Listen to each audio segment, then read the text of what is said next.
is Philippine Voters. There was a ballot that was rejected first. Live mula sa GMA Network Center, ito ang 24 Oras. Magandang gabi po, Luzon, Visayas at Mindanao. 15 minutong sumabit sa hood ng umaandar na kotse ang isang traffic enforcer sa Kawit, Cavite. Sinubukan kasi siyang takasan ng driver na sinita niya matapos makadisgrasya. Huminto lang ang driver nang makauwi na sa kanilang bahay. Pero imbes na ibigay ang lisensya, pinagmumura pa umano ang enforcer. Nakatutok si Dano Tingkungko. Matulin ang takbo ng kotseng ito nang makuhanan ng CCTV sa Kawit, Cavite. Pero kung titingnang mabuti, may nakasampang tao sa hood ng sasakyan. Nagsimula ang lahat sa pagtimbre sa grupo ng traffic enforcer na si Michael Trajico na may kotseng nakasagi ng tricycle bandang alas 4 ng hapon nitong Lunes. Pero tinakbuhan ng kotse ang tricycle. Naabutan naman ito ng grupo ni Trajico. Pero ang simple sanang paninikit naging buwis buhay sa enforcer. Hindi rin kasi siya hinintuan ng driver ng kotse. Kaya ang ginawa ni Trajico, iniharang ang sarili at napasampa pa sa hood ng kotse. Tigil mo ate, tigil mo. Hanggang sa hindi niya tinigil. Kesa mapailaliman ako, doon ako sa ibabaw. Once kasi namabangga ako sa paa at bumagsak ako, no choice na ako nun. Eh, doon sa ibabaw, may ano pa ako mabuhay. Kung sa wood niya, may nakapitan po ako na matigas na bagay. Pinipigil ko pa nga po sila, sabi ko sa nanay, Nanay, patigilin niyo po, patigilin niyo. Hindi pa rin pinakikinggan yung nanay niya. So tinatapik ng nanay? Oo, tinatapik ng nanay niya sa loob. Ayaw pa rin pakinggan. Humigit kumulang 15 minuto anya siyang nakasabit hanggang sa makarating sa bahay ng driver. Pagdating sa harapan ng bahay nila, pagbaba niya, minura niya pa ako. Magdemanda ka. Yung nanay nandoon. Wala naman nung binibigay na license. Paano natin titikitan yung tao kung walang license? Hiningi ko sa nanay niya yung license. Ang sabi ng nanay nung pumasok paglabas, ayaw ibigay na. Inihahanda na ni Trajico at ng Kawit Traffic Management Group ang mga posibleng reklamo laban sa driver kabilang ang direct assault. Anong plano mong gawin ngayon? Tuluyan po. Opo. Kasi po, pag hindi natin tinuruan ang leksyon yung ganyan, hindi lang po sa amin mga enforcer, baka sa ibang enforcer gawin po. Ang akin lang po, respeto sa enforcer. Pinademanda ko yung driver ng sasakyan. Pabanggain niya yung enforcer ko eh. Kung nahulog yun, di patay. May nagme-message na umano kay Trajico at inuudyok siyang makipag-areglo na lang. Pinuntahan namin ang bahay ng driver. Hinarap ako ng nagpakilalang kapatid niya pero sinabing hindi muna sila magbibigay ng komento habang naghihintay ng abiso legal. Sa isang text message naman sa GMA Integrated News, sinabi ni Transportation Secretary Vince Dizon na nakita na nila ang video sa Facebook. Hinimok din niya ang enforcer na huwag iatras ang kanyang demanda. Para sa GMA Integrated News, Dano Tingkungko, Nakatutok, 24 Oras. Natunton at nasa kote na ang dalawang lalaking nahuli cam na nag-alas Spider-Man para makapagnakaw sa mga umaandar na truck sa Maynila. Depensa ng isa sa mga suspect, nagawa lang ang krimen para may maipambili ng pagkain. Nakatutok si Salima Refran. Kuha ito Martes ng gabi sa kahabaan ng Mel Lopez Boulevard sa Maynila. Ang mga lalaking ito, isa-isang kumukuha ng mga nakabalot na bagay mula sa isang truck. May punto pang kahit umaandar, patuloy sa pagkuha mula sa truck ang mga lalaki. Awa na. Ano yun, parang alambre. Ang mga jumper boys sa video, agad natukoy at naaresto ng MPD Station 1 sa Tondo at iniharap kay Manila Mayor Isko Moreno. Taga-Caloocan ka pa? Dumayo ka pa rito, walang yaka. Onyatang kita eh. Natukoy na mga rolyo ng alambre ang mga mistulang gulong na ninakaw mula sa truck. Sa tulong na rin ng mga barangay officials, naturo nila yung mga suspect na yon na nagsusugal doon sa tabi ng Mel Lopez Boulevard. Kasi kapag nakahanap na naman sila ng chance, muli na naman silang gagawa ng krimen. Nakakuha tayo sa kanila ng improvised firearms. Magkano mo nabenta? Lalo na benta. Okay. O 200. Pero kung naibenta yung 200, sa kanila. easy money. Pero doon sa mga may-ari ng negosyo at yung pinante driver na mananagot. Ngayon ko lang po nagawa yan kasi wala pong pangkain. Ginaya ko lang din po sa kanila yun eh. Na-inquest na ang dalawa para sa mga reklamong illegal gambling at illegal possession of firearms. May pakiusap naman ng mga otoridad sa mga dumadaan sa Mel Lopez Boulevard. Nananawagan kami sa mga driver, kapag may nakikita kayong insidente na ganito, magbusina kayo sabay-sabay. Magawa tayo ng to call the attention of everyone. No? Kumbaga, tulong-tulong na tayo. Create noise and attract and get the attention of our enforcement unit. Para sa GMA Integrated News, Salima Rafra, nakatutok, 24 oras. Pasintabi po sa mga naghahapunan, nasabat sa Marilao, Bulacan ang mahigit 12 kilo ng double dead na karne. Depensa ng 7 inaresto, ipapakain umano ito sa mga isda at hindi ibebenta sa palengke. Nakatutok si Marisol Abduraman.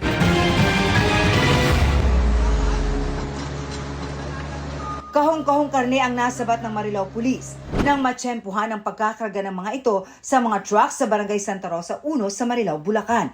Simple lang ang unang nasita. Hiningan po sila ng dokumento, wala po sila maipakita, kaya po kinumpiska na po namin yung 435 boxes po ng hot meat.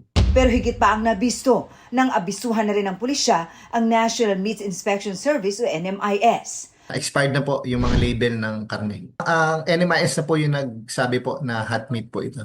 435 kahon ng mga double dead na karne ang nasabat. Mantakin nyo kung nakarating sa palengke ang mga karneng aabot sa 12,500 kilo.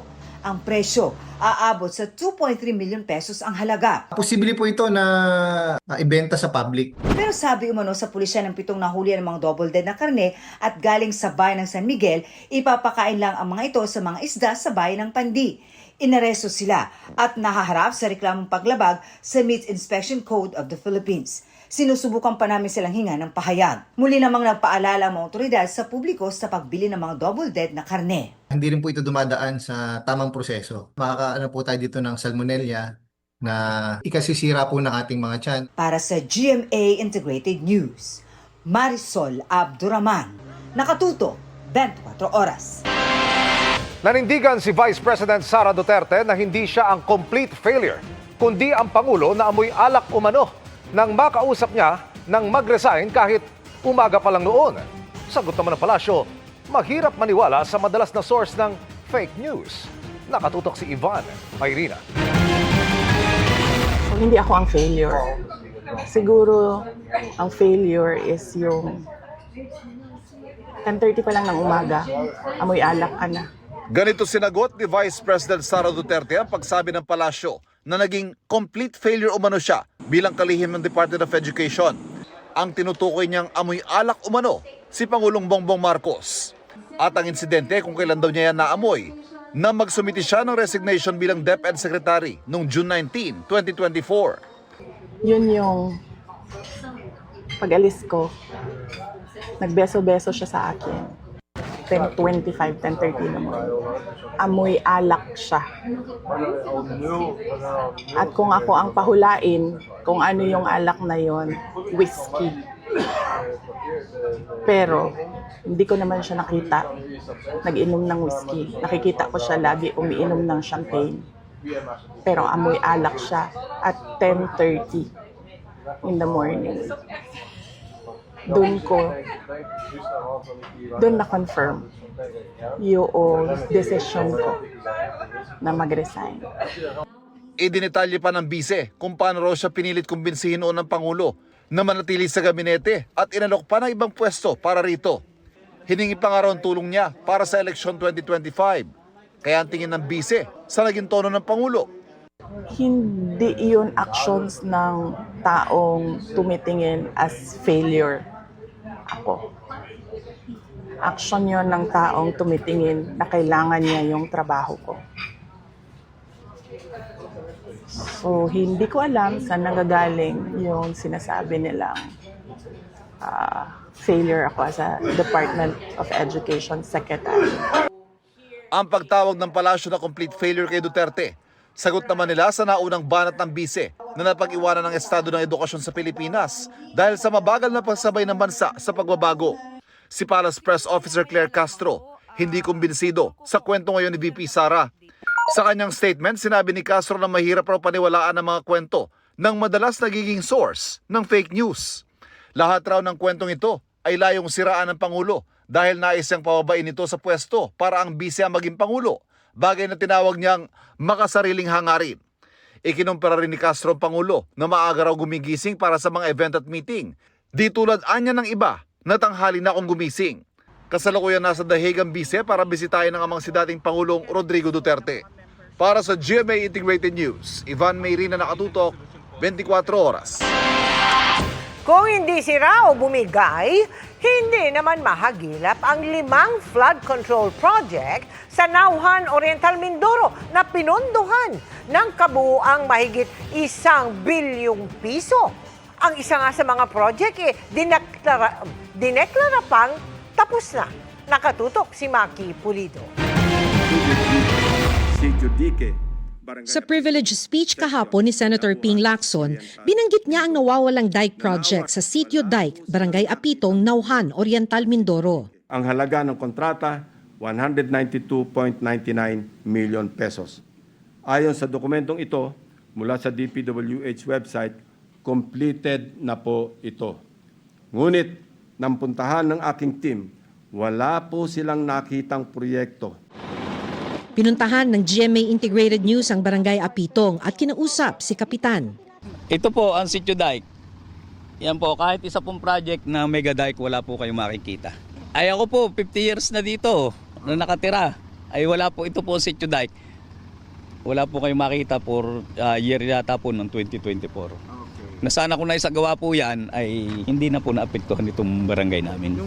Hindi lang daw yan ang nawawala ayon kay Oriental Mindoro Governor Bons Dolor. Hindi rin daw nila mahanap ang 4 sa 6 na proyektong nakalista sa 2024 at 2025 General Appropriations Act na may kabuuang halaga na mahigit 1 bilyong piso. Sa 2024 budget, nakalagay ang isang 300 million at isa pang 200 million, parehong road dike esplanade construction project para sa Sitio Dike. Kung na-construct ba nito nila somewhere or hindi pa nila nagagawa, that I do not know. But definitely, wala. Nang silipin naman nila ang 2025 General Appropriations Act, may 3 pang proyekto sa Barangay Apitong na tig 300 million pesos. 2 lang ang natuntun nila Kapitan, parehong nasa Sitio San Isidro ng Barangay Apitong. Ito ang isa, may mga nakabaon ng ilang sheet piles at nakatambak na ilang bakal. SunWest Inc. ang construction company ayon sa kapitan ng barangay. Nakalinya ang proyektong ito sa sirang dike sa mag-asawang Tubig River na SunWest din ang kontratista. Bakit niyo po alam na SunWest? Ay yun po nakikipag-coordinate sa akin. Bakit po sila nag-coordinate? Pinaalam po nila na may project po dito. Sinusubukan pa naming kunin ang pahayag ng SunWest Inc. Sabi ng media office ng Department of Budget and Management, i-check pa nila kung nailabas na ang pondo para sa 4 na proyektong hindi matunton sa Barangay Apitong. Malaking bagay daw sana kung may flood control project dito. Dahil kung nakikita man natin na tuyo ngayon ng ilog, kalimitan tuwing pagsapit ng last quarter ng taon ay tumataas ang tubig sa ilog kaya't matinding pagbaha ang kanilang nararanasan. Maliban sa mga nawawalang proyekto, sinita rin ni Lacson ang iba pang sirang flood control project sa mga bayan ng Baco at Nauhan na bahagi ng District 1 ng probinsya na posible raw na congressional insertions. Itinanggi ito ni Oriental Mindoro 1st District Representative Arnan Panaligan. Sabi niya, nakalista na ang mga proyektong ito sa National Expenditure Program na hinahanda ng Department of Budget and Management o DBM bago ihain sa Kongreso. Gusto ko lang linawin na ang proponent yan ay walang iba kundi ang DPWH. At yan ay kasama na sa National Expenditure Program or NEP na dumadating sa Kongreso. Giit ng media office ng DBM, hindi sila kundi implementing agency tulad ng DPWH ang magsusumiti sa kanila ng listahan ng mga proyekto para masama ito sa National Expenditure Program. Sinusubukan pa naming kunan ng pahayag ang DPWH. Para sa GMA Integrated News, Maki Pulido, nakatutok, 24 oras. Nako, eto, 10 araw na lang at Burr months na naman. Panahon kung kailan dapat daw mas maging maingat ang publiko, lalo't talamak ang iba't ibang estilo ng pang-i-scam. At kabilang dyan ang phishing o voice phishing scam. At nakatutok si Bernadette Reyes. Kung dati sa email at SMS lang ang phishing o yung panloloko sa pamamagitan ng pagnakaw ng mga personal na impormasyon para makuha ang pera sa iba, ngayon dumarami na rin ang nabibiktima ng phishing o voice phishing, ayon sa Cybercrime Investigation and Coordinating Center o CICC.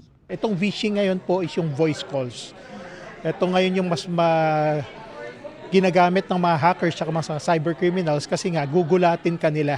Pag tumawag sila kunyari, magpapakilala kagad, ako po ay taga-bangko or taga-SSS, taga-GSIS, ganyan. May nangyari po dun sa inyong account, na-compromise po yung account ninyo. So may ipapadala po akong link sa inyo, kailangan nyo po itong i-click. And then pag lumabas po yung OTP tsaka yung PIN, i-text nyo po sa akin. Si Riza, hindi niya tunay na pangalan, muntik na raw mabiktima nito nang may tumawag sa kanyang nagpakilalang taga-e-wallet company. May mga natatanggap daw po ba kaming mga unwanted text messages. Nakalagay lang is yung mobile wallet company na name nandun po. Nagdalawang isip na ako na bakit kailangan ko sabihin yung password ko po sa kanila na pinalit ko since it's very private. Meron na silang spiel, parang bihasa na sila for that. Sa pang-scam. Ayon sa Philippine National Police Anti-Cybercrime Task Force at National Bureau of Investigation, talamak ang mga panloloko lalo na tuwing magpapasko. Kaya naman mahalagang matukoy natin ang iba't ibang klase ng mga panloloko. Tinitingnan nila yung trend. For example, itong Burr months, ano ba yung meron? Ano ba ang uso? Ano ba yung topic ng mga tao ngayon, mga regalo? Then, ano ba ang gusto pa? Magkaroon ng pera. Dahil nga, ito na, may bonus, makakatanggap ng bonus. Tinatarget din nila yun, magkakapera yung mga tao. Kung tayo ay hindi sigurado sa kausap natin, huwag tayo makipagtransaksyon. Noong 2024, ayon sa PNP-ACG, umabot sa 22,423 ang mga reklamong may kinalaman sa cybercrime. Mula naman noong Disyembre, umabot na sa humigit kumulang 1,000 ang naaaresto ng PNP-ACG sa mga entrapment operation at mga wanted dahil sa cybercrime. Ayon sa Cybersecurity Council of the Philippines, kahit sino maaaring mabiktima ng cybercrime. It doesn't spare anyone. Minsan, the cyber criminals have become so good, not only using AI, but in psychology, in tricking you into really thinking, click ko na to. Then they would be able to get your system. So I think it's very important for us to make sure that this education campaign, working with banks, sila yung una right? Banks, mga wallets, at the same time retail institutions, right? To educate people on all of these. Para sa GMA Integrated News, Bernadette Reyes, nakatutok 24 oras. 6 na Pinoy domestic helper ang inaresto sa Hong Kong dahil nagpanggap umanong dentista at nagtayo pa ng iligal na klinika. May mga ginagawa ng hakbang ang gobyerno para tulungan sila. Nakatutok si JP Soriano. Tinutulungan na ngayon ng gobyerno ng Pilipinas ang 6 na Pilipinong naaresto ng Hong Kong authorities matapos umanong magpanggap na mga dentista at mag-operate ng isang iligal na dental clinic. Ayon kay Department of Migrant Workers Secretary Hans Kakdak, bibigyan sila ng abogado at inaayos na rin ng Philippine Consulate General Office, kaisa ang DMW, OWA, MWO, ang visitation rights. We will help the 6 who have been arrested and detained to provide with them with a lawyer and who will put up the best legal defense under the circumstances, and again, to help their families here in the Philippines. Ayon sa DFA at DMW, dumating sa Hong Kong bilang domestic helpers ang 6. Ito rin ang nakalagay sa kanilang visa at nakasaad sa kanilang mga OEC o Overseas Employment Certificate. Pero dahil pumasok umano sa ibang negosyo at nagtrabaho labas sa kanilang kontrata, maituturing daw itong unapproved employment, pati na rin ang pagpapanggap umanong mga dentista. Sabi ng Philippine Consulate sa Hong Kong, nakadeteni na sila sa Hong Kong Immigration Department. Nasa mahigit 200,000 ang mga OFW sa Hong Kong, na karamihan ay household service workers. Kaya may pakiusap ang DMW sa mga Pinoy sa Hong Kong. Umayon lang po doon sa trabaho na yun. Huwag na pong mag-moonlight o magtrabaho ng ano paman na labag dun sa Hong Kong laws and regulations at sa visa na iginawad sa inyo. Para sa GMA Integrated News, JP Soriano, nakatutok 24 oras. Good evening mga kapuso! Matinding agawan at pagtataksil ang magiging daan sa isang magkakaibigan. Yan ang exciting episode ng Magpakailanman this Saturday. Pero extra challenge daw ang confrontations ayon sa cast. Kung bakit, alamin sa chika ni Aubrey Carampel.